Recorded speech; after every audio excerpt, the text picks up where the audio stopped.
สดអូនអើយប្រាំកាយមើលថែខ្លួនផងមុនអងព្រោះបងត្រូវឃ្លាតឆ្ងាយស្រីបងត្រូវធ្វើការស្រងគេទូតែជីវភាពក្រក្រៃតែអូនកុំភ័យចិត្តបងមិនប្រែប្រួលឡើងយើងឆ្ងាយតែកាយតែចិត្តនឹកតែចលណៃសង្ឃឹមថ្ងៃមួយជីវិតយើងនឹងខ្លាចថ្លៃបើមកជួបស្រីស្នេហាភក្តីអូនហើយបើជួបស្រីស្នេហាភក្តីអូនហើយនឹងបង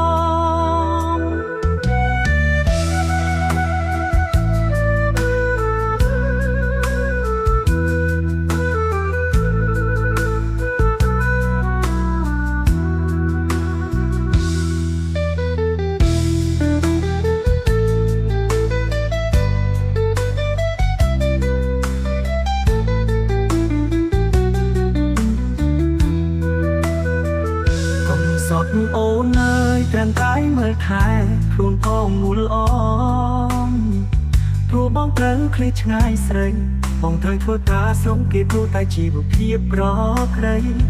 តែអូនកុំភ័យចិត្តបងមិនប្រែប្រួលឡើងยิ่งឆ្ងាយតែកាយតែចិត្តនឹកតែចលណៃសង្ឃឹមថ្ងៃមួយជីវិតយើងនឹង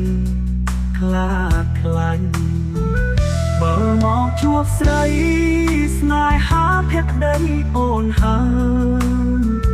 បើជួបស្រីស្នេហាភក្តីអូនហើយនឹងមកបងសត់អូនអើយត្រាំត្រាយមើលថែខ្លួនផងមូលអងព្រោះបងត្រូវឃ្លាតឆ្ងាយស្រីបងត្រូវធ្វើការស្រងគេទូតែជីវភាពប្រក្រៃតែអូនកុំភ័យចិត្តបងមិនប្រែប្រួលឡើយយើងឆ្ងាយតែកាយតែចិត្តនឹកតែចលណៃ